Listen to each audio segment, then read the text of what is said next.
1 Samuel. 1 Samuel, capítulo número 1.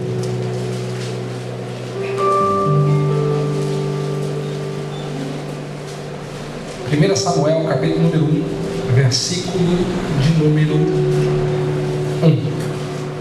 1 Samuel, capítulo número 1, versículo número 1.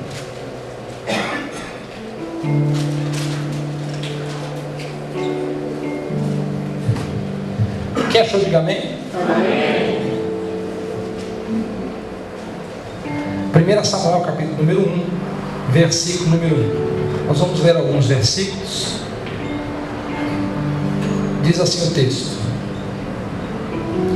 houve um homem de Ramataim Zofim, da região montanhosa de Efraim, cujo nome era Eucana, filho de Jeroão, filho de Eliú, filho de Tou, filho de Zuf, efraimita. Tinha ele duas mulheres. O nome de uma era Ana e o da outra Penina. Penina tinha filhos, mas Ana não os tinha.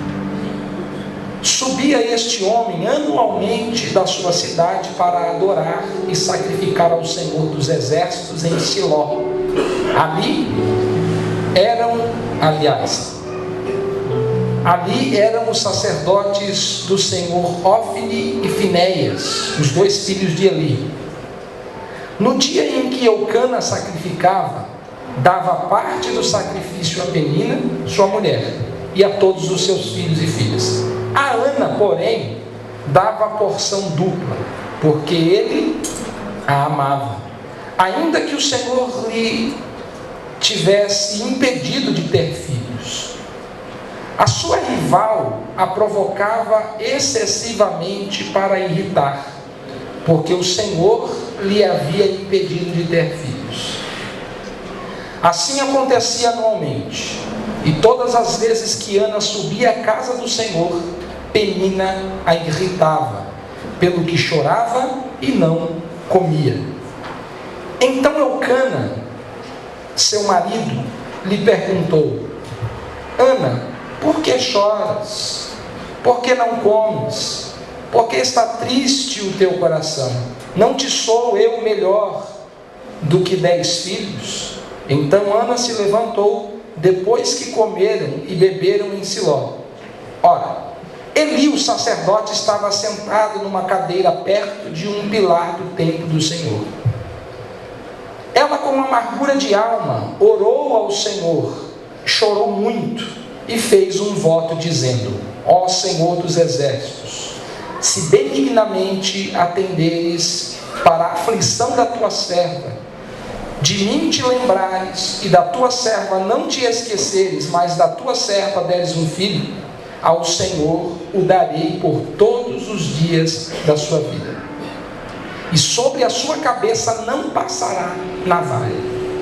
Demorando-se ela em orar perante o Senhor, Eli prestou atenção à sua boca.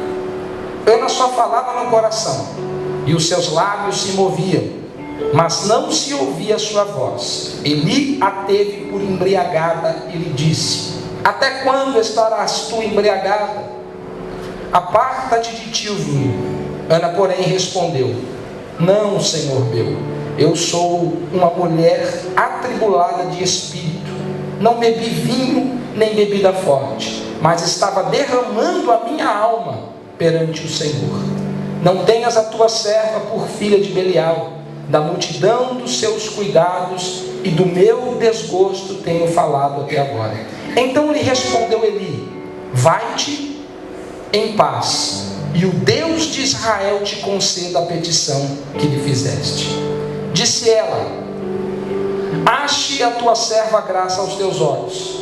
Assim a mulher se foi o seu caminho e comeu, e o seu semblante já não era triste. Levantaram-se de madrugada, adoraram perante o Senhor, então voltaram para casa, a Ramá. Eucana teve relações com Ana, sua mulher, e o Senhor se lembrou dela. Passado algum tempo, Ana engravidou e deu à luz a um filho. Chamou Samuel, dizendo: tenho pedido ao Senhor. Quando aquele homem, Eucana, com toda a sua casa, subiu para oferecer ao Senhor sacrifício anual para cumprir o seu voto, Ana não subiu. Disse ao seu marido: depois que o menino for desmamado, então o levarei e o apresentarei ao Senhor, e ele ali fique para sempre. Eucana, seu marido, lhe disse: faze o que bem te parecer, fica até que o desmames. Tão somente confirme o Senhor a tua palavra. Assim ficou a mulher e amamentou o seu filho até o desmamou.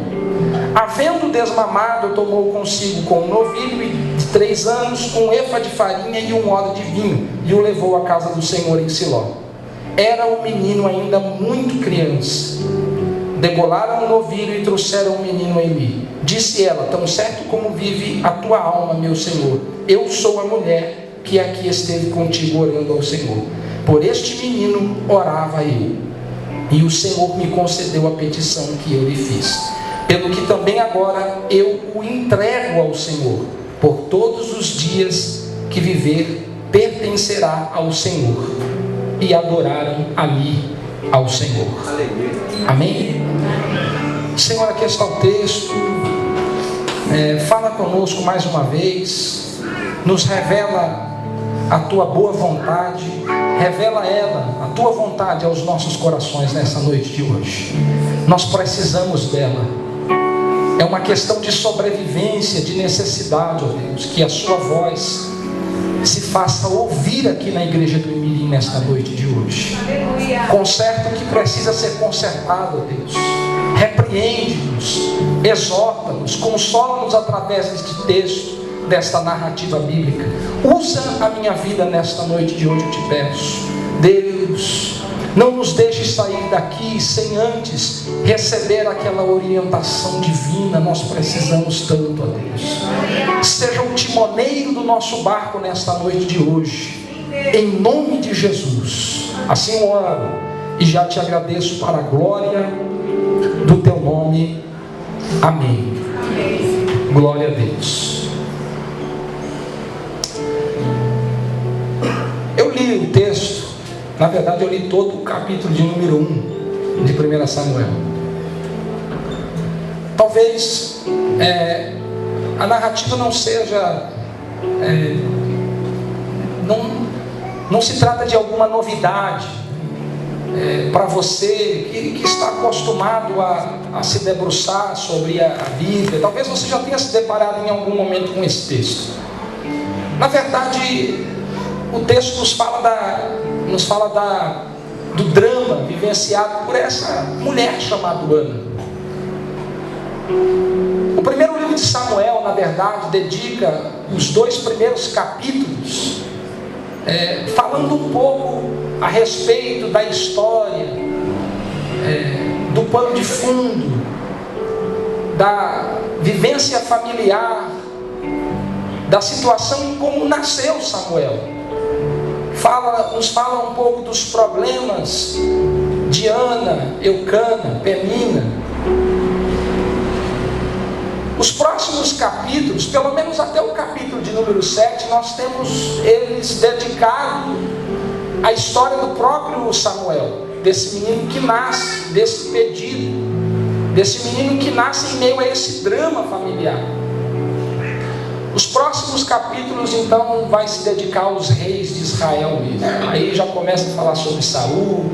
Depois nós entramos em 2 Samuel, que vai nos falar também do reinado de Davi. Enfim, mas pelo menos os 7 primeiros capítulos do livro de 1 Samuel é dedicado ao histórico desse juiz, profeta e sacerdote chamado Samuel. O nascimento dele foi assim.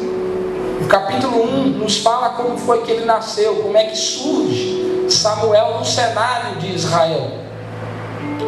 E ele nasce de um drama pessoal.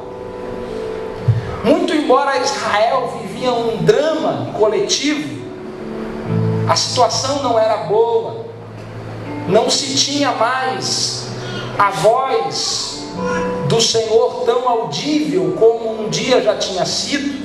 Deus já não se manifestava tanto aqui nos primeiros capítulos do livro de Samuel. Diz os textos que a voz do Senhor era rara nos dias do sacerdote Eli. Então havia um drama coletivo também. Havia uma situação desconfortável coletivamente também, dentro do todo. Quando a gente pensa no macro, quando a gente pensa em Israel, quando a gente pensa no propósito de Deus para a coletividade, havia um drama também nos dias em que Samuel nasceu. Não se preocupa com os relatos do drama coletivo, mas se dedica ao drama pessoal, subjetivo, aos problemas subjetivos e pessoais dessa mulher chamada Ana. Ela não podia ter filhos. E o lar era composto, o casamento era estranho, né? Na verdade era uma bigamia ali. Era Ana, Penina, que era sua rival, e Eucana, que era o seu marido. Então havia um confronto, uma situação de humilhação para ela. Esse era o contexto de vida dela. É assim que se desenvolve os primeiros versículos do primeiro capítulo do livro de 1 Samuel. E a Bíblia usa algumas expressões para tentar ilustrar o drama dela, o sofrimento dela. Diz que ela orava de amargura, a alma dela estava amargurada, o coração dela estava triste. Então todas essas expressões você encontra ali no primeiro versículo, quando o texto, a narrativa tenta montar um pano de fundo, tenta pintar um quadro da história dela. Ou seja, era um drama, ponto. É isso, a gente pode concluir que Samuel nasce de um drama pessoal. Muito embora o propósito do nascimento de Samuel não era simplesmente para resolver um drama pessoal.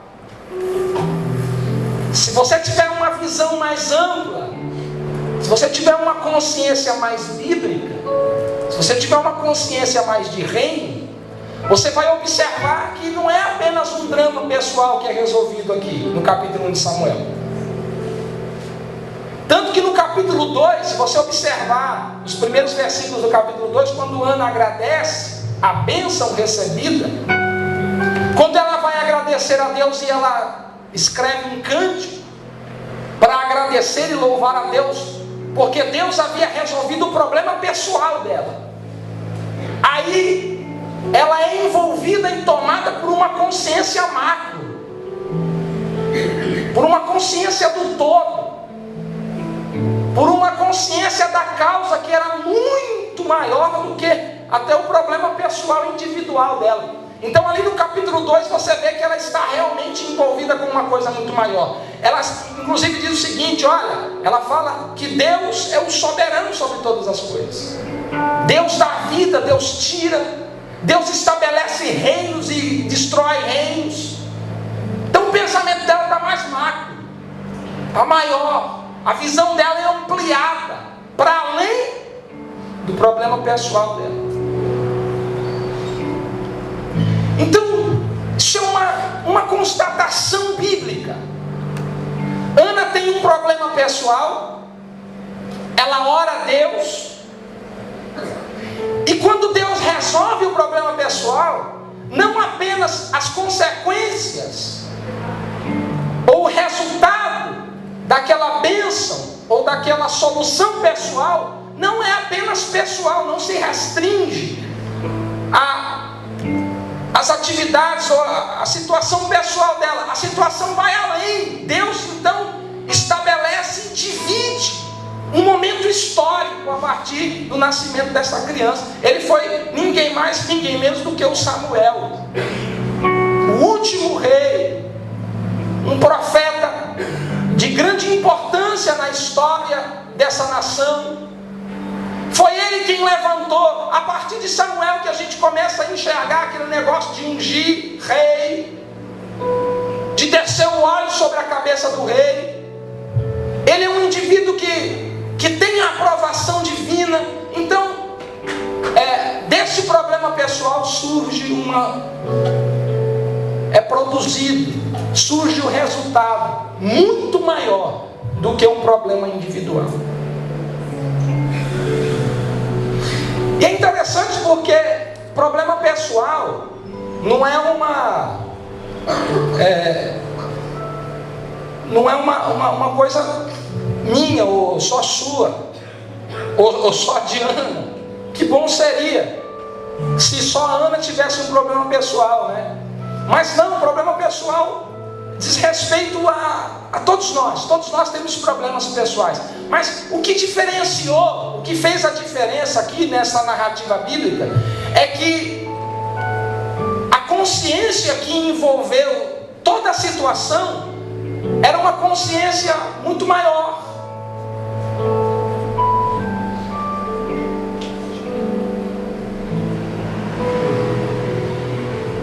A atuação divina, ela aconteceu de uma forma muito mais expressiva.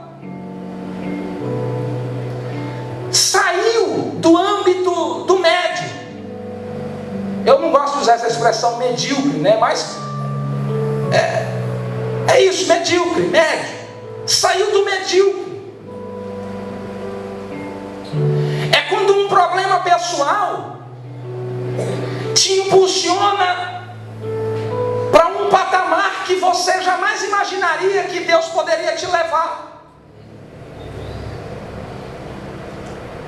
É quando a sua posição, é quando a sua postura, é quando a sua consciência te leva a fazer coisas e entender que os seus problemas são insignificantes perto daquilo que Deus quer fazer.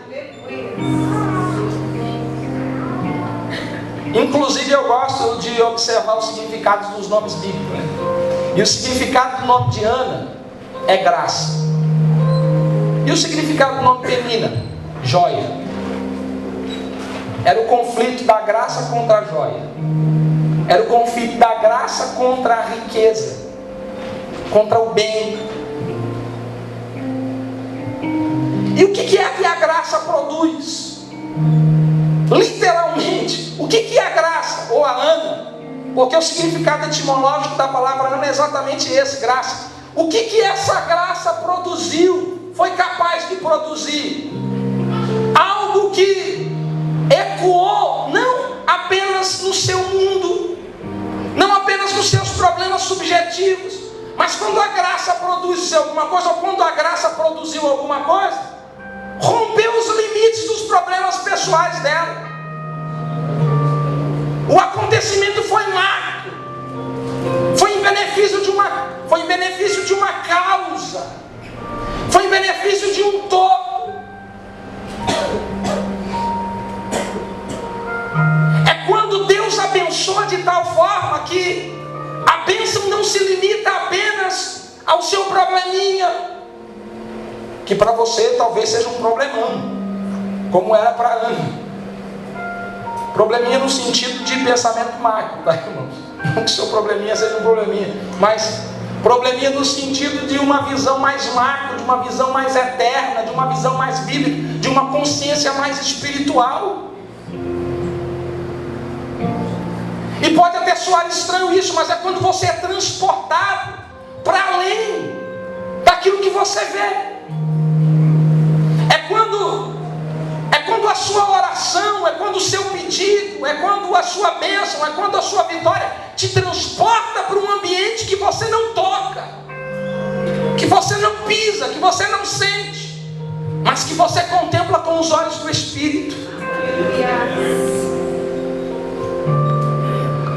E eu sei que você pode estar pensando nos seus problemas e nas suas adversidades que você tem que enfrentar, que você terá que enfrentar, ou que você vem enfrentando. Mas que a história dessa mulher sirva-nos de lição para uma coisa.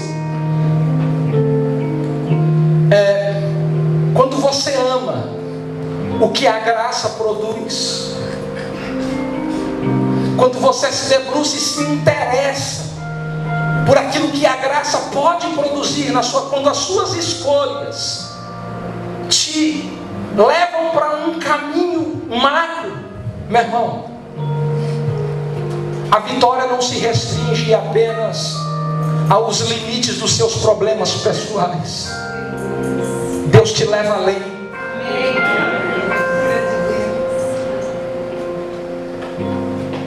E é interessante que o próprio indivíduo Eucana, parece até o nome de mulher, né? Eucana, mas não era o homem, era o esposo mesmo, Eucana. E é engraçado que Eucana, a Bíblia faz questão, e a Bíblia é detalhista, não é por acaso que a Bíblia é detalhista. Eu não concordo com essa questão de que as coisas acontecem biblicamente por acaso. Não, nada é por acaso na Bíblia, nada. A Bíblia, quando diz assim que Jesus entrou montado num jumentinho, aquilo não era por acaso. Ele resolveu entrar no jumentinho, não, aquilo tinha um propósito. Quando a Bíblia diz que de Jacó saíram 12 pessoas, não é por acaso, não é porque ele teve 12 filhos e ali foi um acaso, não, aquilo tinha um propósito. Quando a Bíblia menciona o número 7 ali, quando as coisas estão acontecendo e fala 7 não sei o que, 7 candelabros, 7 de cada side, aquilo não é por acaso, aquilo tem um propósito. Os detalhes mais miúdos da Bíblia Sagrada, aquilo tem um propósito, tem um significado espiritual aquilo. E é interessante que quando você olha para a narrativa bíblica, você tem Penina, que o significado é joia, e você tem Ana, que o significado é graça. E você tem um marido que observa aquelas duas, supre a necessidade das duas, mas a Bíblia diz que ele amava mais a graça. A Bíblia diz que ele dava porção dobrada para a graça. Sim. Consegue pegar essas coisas da Bíblia? Às vezes eu pego essas coisas assim, não sei de onde vem, mas é interessante isso. E não é por acaso, eu não acredito que isso seja por acaso. É Deus que está nos revelando. Veja, você tem a mulher que chama graça e você tem a mulher que chama joia. E Eucana é emblemático isso, porque Eucana, quando ele observa a joia e a graça, ele ama mais a graça e dá porção dobrada para a graça, prestigia mais a graça. O seu coração está voltado mais para a graça. E o resultado é macro. O resultado é grande. O resultado não é apenas uma satisfação momentânea. O resultado não é apenas uma satisfação passageira. A bênção não é vulnerável. Ela ecoa. E é interessante, poxa, mas ela chamava joia, a Penina, mas não tinha graça. Já viu? Penina chamava joia e podia ter filhos.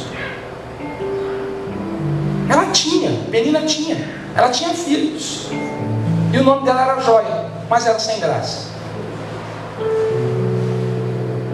A graça só chamava graça. Não tinha filhos, mas tinha graça.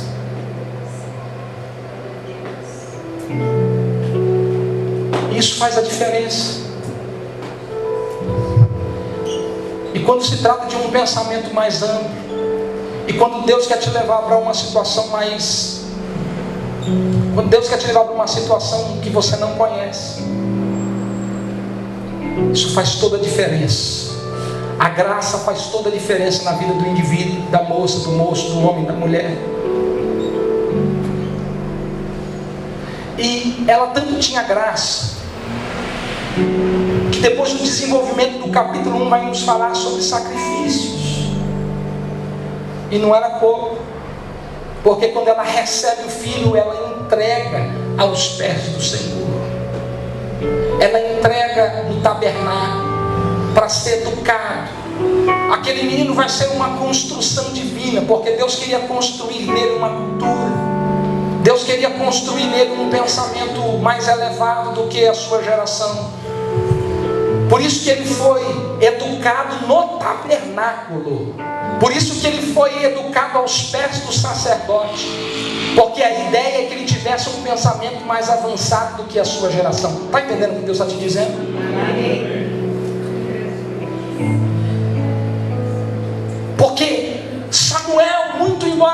nascido de um problema pessoal.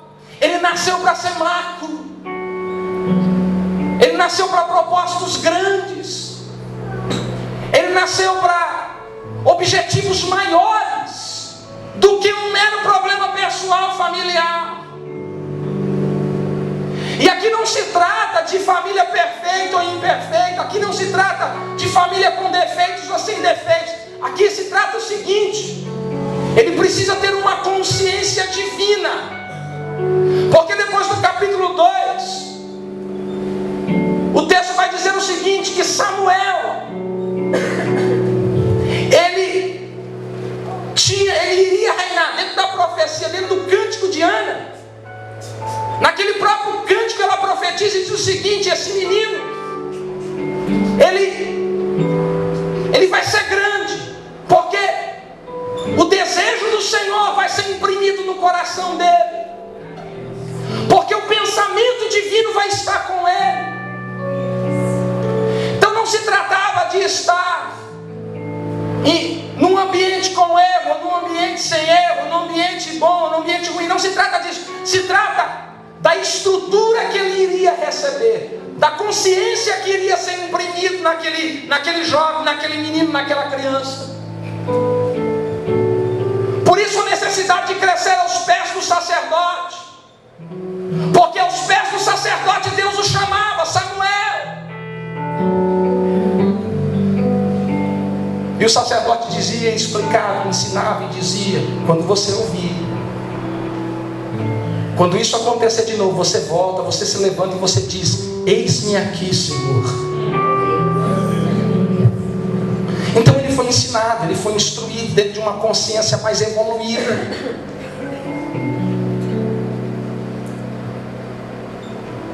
Ele foi uma construção divina que saiu de um problema pessoal, de um drama pessoal, de um drama familiar,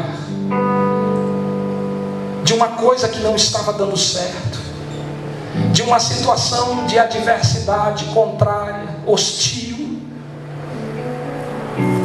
de uma luta, de uma guerra, de um conflito, de uma humilhação, de uma situação de humilhação. Ele sai dali, Samuel sai dali, ele nasce dali. Mas ele não nasce para uma satisfação pessoal de Ana. Ele nasce, e antes mesmo que nascesse, Ana diz o seguinte: se nascer, vai ser para a tua glória. Se nascer, vai ser para louvar e engrandecer o teu nome. Se nascer, vai ser para ser entregue no altar como sacrifício diante do Senhor. Essa é a diferença. Essa é a diferença de quando você está vivendo um drama na sua vida. A diferença é as escolhas que você faz, que você é capaz de fazer. Estou vivendo um problema, estou vivendo um drama, estou passando por uma situação. Qual é a escolha que você faz? A escolha é orar. Então quando você decide orar, você não precisa escolher mais nada. Então, por que você fica sofrendo com as escolhas que você tem que fazer? Porque você não ora. Porque no dia em que você escolher orar, você não vai precisar escolher mais nada. Por que muitas vezes as nossas decisões são decisões equivocadas? Porque nós não oramos. Porque no dia em que nós decidimos orar, nós não precisaremos mais nos decidir sobre nada. Basta orar. Basta escolher a graça. Basta tomar a posição correta, adequada, macro, mais espiritual, mais acertada, mais próspera.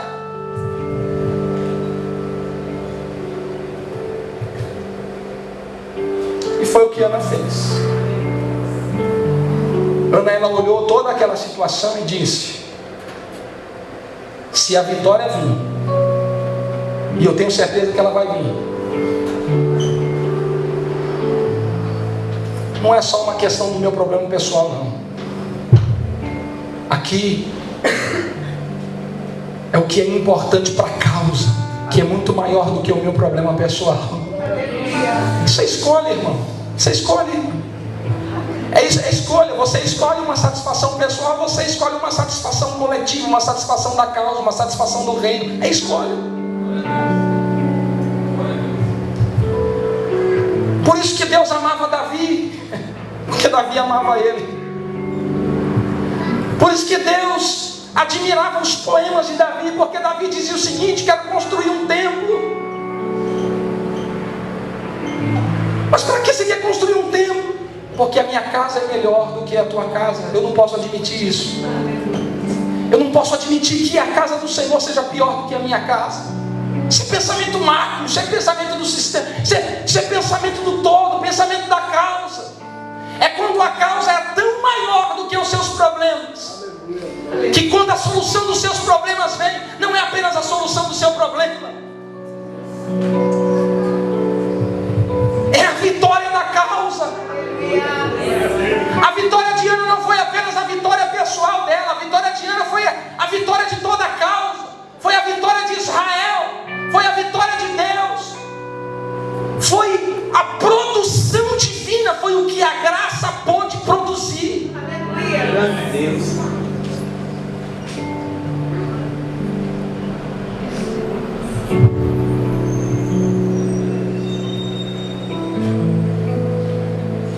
E é significativo observar que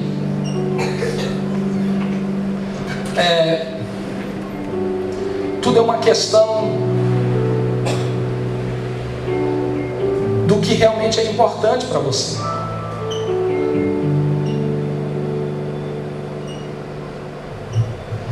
E não se tratava apenas de, para Ana, num determinado momento, não se tratava apenas de um problema pessoal, porque se fosse, ela jamais teria entregue Samuel. Não entendi, vou tentar explicar melhor. Quando o seu problema é dinheiro, e o dinheiro vem, você jamais entrega ele. Faz sentido, não é verdade? O meu problema é dinheiro. Quando você recebe o dinheiro, jamais você vai entregar ele. Por quê? Porque ele é a solução do seu problema. Agora, quando você entende que o seu problema não é a falta de dinheiro, quando o dinheiro vem, sabe o que você faz? Você entrega. Fique tranquilo, nós vamos tirar mais oferta. Mas você entrega. Você pega e você fala: mas eu estava sofrendo por causa disso aqui. Quer saber? Vou fazer um voto com o Senhor. Você está doido? Sim, vou fazer um voto com o Senhor. Às vezes eu faço essa loucura. Às vezes eu estou passando por algumas dificuldades financeiras. Aí de repente Deus me abençoa. Aí eu falo: quer saber? Vou entregar tudo. Mas como assim? Vou entregar. E pego e entrego. Continuo na luta. Por quê? Porque o problema não é a falta, a ausência ou muito ter. A questão não é essa. Quando você tiver uma consciência de que a questão é maior, é sobre a causa. Quando a causa for mais importante do que qualquer coisa, você vai entender, você vai voar. Você vai voar, você vai atravessar. Se o mar não se abrir, você passa por cima. Não importa. É quando você entende o seguinte, é quando Deus te leva a entender o que? Você é mais importante para mim do que o seu problema. O seu problema é importante para você, mas não é importante para mim. O seu problema pode ser uma dificuldade, pode ser uma coisa tremenda para você, mas não é para Deus. Tanto que quando Deus resolve o seu problema, Deus diz assim às vezes: e aí? Entrega agora. Num belo dia de manhã, Abraão acorda, vai fazer o café, Isaac está dormindo. Nos primeiros minutos do dia, Deus diz: Abraão. Ele diz: eis-me aqui. E quando você diz eis-me aqui, é um problema, porque pode vir qualquer coisa. E aí Deus diz assim: me entrega o teu filho, o teu único filho. Abraão poderia ter dito: mas ele é a solução do meu problema. A solução do seu problema não é Isaac. A solução do seu problema sou eu. Me entrega. É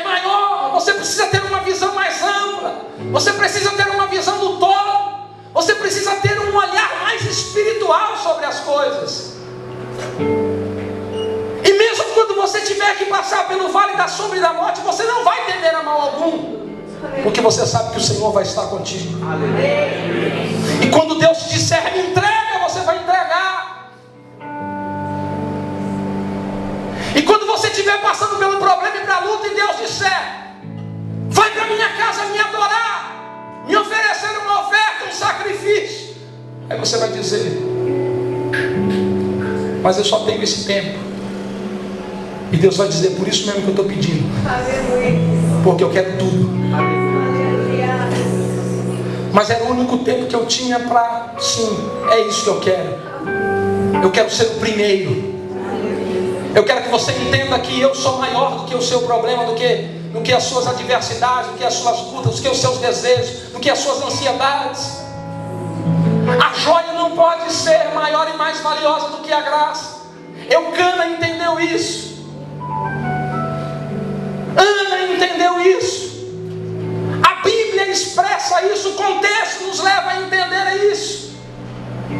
Que quando você tiver que dar uma porção para a joia, você pode até dar uma porção para a joia, mas quando você se debruçar sobre a graça, a sua porção precisa ser dobrada. A sua porção precisa ser maior. Os seus interesses precisam estar sobre isso. Isso precisa ser significativo para você.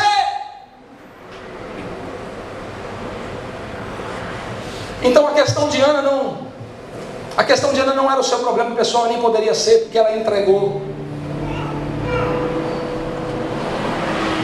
Agora eu vou mais além.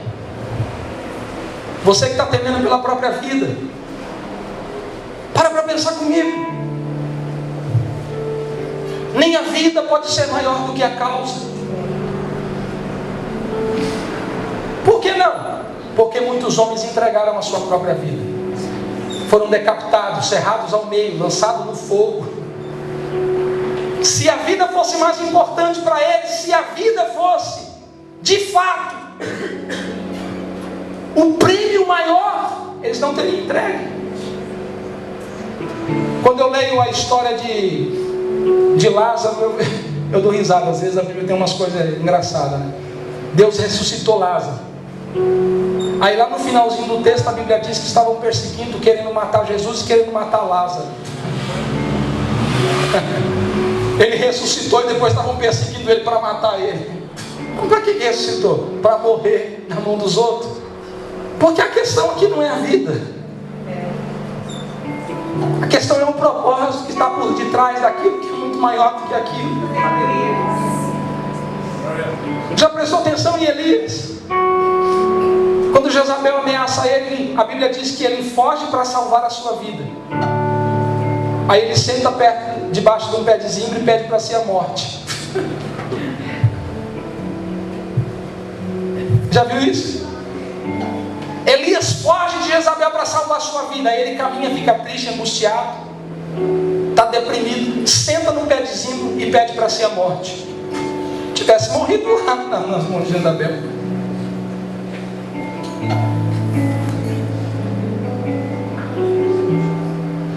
É quando de fato você compreende e começa a ter uma visão mais ampla da coisa. E eu oro a Deus para que você não seja mais ludibriado pelos passarinhos e belas flores que querem apenas te enganar. Eu oro a Deus que você não seja iludido apenas pelas coisas boas da vida, mas que você comece a observar as coisas excelentes, que Deus te dê uma visão de águia.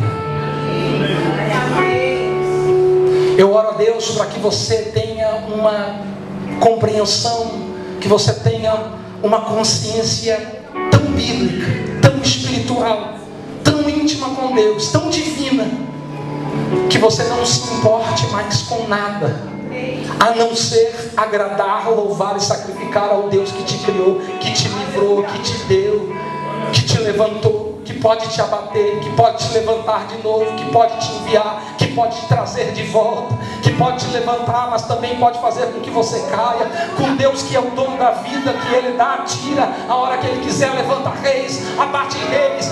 Deus Deus é Deus.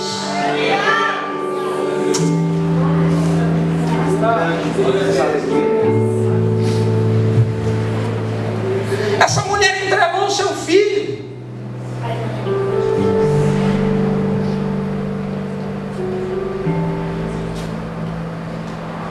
E antes mesmo que ele nascesse, ela fez um voto de não rapar a cabeça do menino. Percebeu isso no texto? O que é isso? A gente chama de voto do Nazireu. Falei certo? Nazireu. Voto do Nazireu. Não ia passar navalha na cabeça do menino, era um voto no extremo, né? Ele ia ser dedicado para a obra do Senhor. Isso não é uma particularidade dele, não. Já teve outros Nazireu. Já teve outros Nazireu. Sansão, por exemplo, não foi Nazireu também, Sansão. Mas qual que é a diferença de Sansão para Samuel? Olha só que interessante. Sansão, Deus pediu o voto a ele. Sansão, Deus pediu o voto a ele. E ele teve que fazer. Samuel não. Deus não pediu nada. Ana simplesmente falou: o Senhor não pediu, mas eu vou fazer.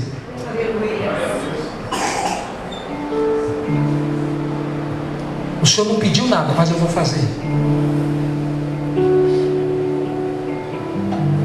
Esse menino vai ser consagrado. E esse menino cresceu aos pés de Eli, o sumo sacerdote. Imagine, crescer no tabernáculo. Diferentemente do povo quando saía do Egito. Lembra da conversa quando Moisés tentava convencer Faraó para tirar o povo do Egito? Ia lá, Moisés e Arão. Foram acho que umas 3 ou 4, 5, 6, 10 vezes. Não sei quantas vezes foram até Faraó. O que eles pediam para Faraó? Faraó, deixa o meu povo adorar no deserto. Deixa o meu povo sair, liberta o meu povo para ir oferecer sacrifício. E Faraó dizia: não, vocês não vão sair, vocês vão ficar aqui. Aí depois tinha acontecido alguma coisa, uma praga era lançada, depois eles voltavam lá: você viu o que aconteceu? Liberta o meu povo, deixa eles irem para o deserto. Mas sempre com essa expressão, com esse argumento: eles querem adorar, eles querem oferecer sacrifício, eles querem celebrar festa. Era sempre assim, sempre esse é o argumento: deixa eles saírem para ir celebrar festa ao meu Deus. E Faraó dizia: não, eles não vão sair. Aí um dia Faraó, cansado, já tinha acontecido um monte de coisa, Faraó disse assim: vamos fazer um negócio, vamos fazer um acordo. E Moisés: que acordo? E Faraó disse assim: deixa os seus filhos aqui comigo, e aí você vai lá para o deserto oferecer o seu sacrifício ao seu Deus, celebrar a sua festa ao seu Deus. Foi unânime, porque não havia o que barganhar. Os meus filhos não vão ficar.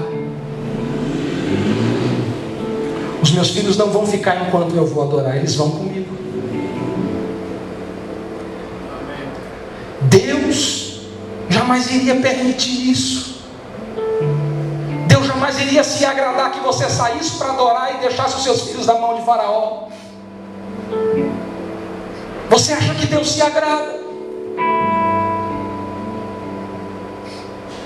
Não tinha escolha, nem foi questionado, nem foi perguntado às mães, aos filhos, se eles queriam ficar com Faraó, se eles poderiam ficar com Faraó. Nem se cogitou isso.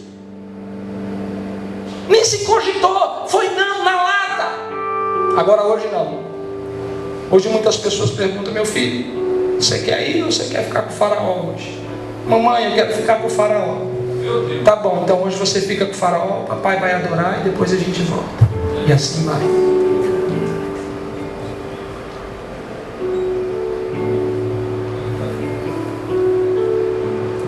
Se o seu filho não vai, ninguém vai. Fala a Deus. Filhinho, você quer ir hoje ou você quer ficar com o Faraó? Papai quer ficar com o Faraó. Tá bom, então você fica com o Faraó e a mamãe vai.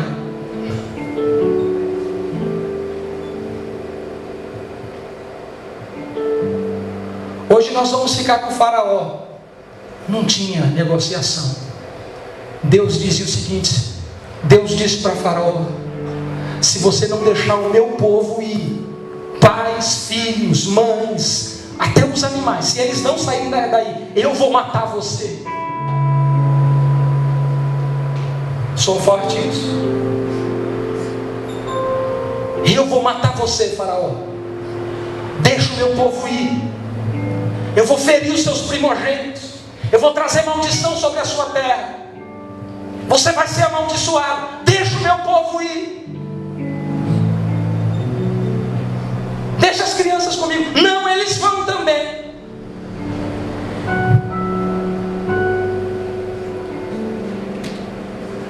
Aí tem gente que fica com o faraó de dia, aí à noite vem aqui louvar.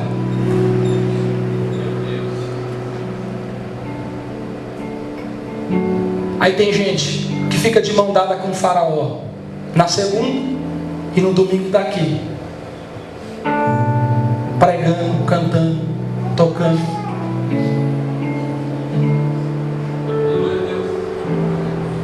Não dá para negociar certas coisas. Ou então, não. Ou então, não. Não tem negociação. É inegociável. A graça é inegociável.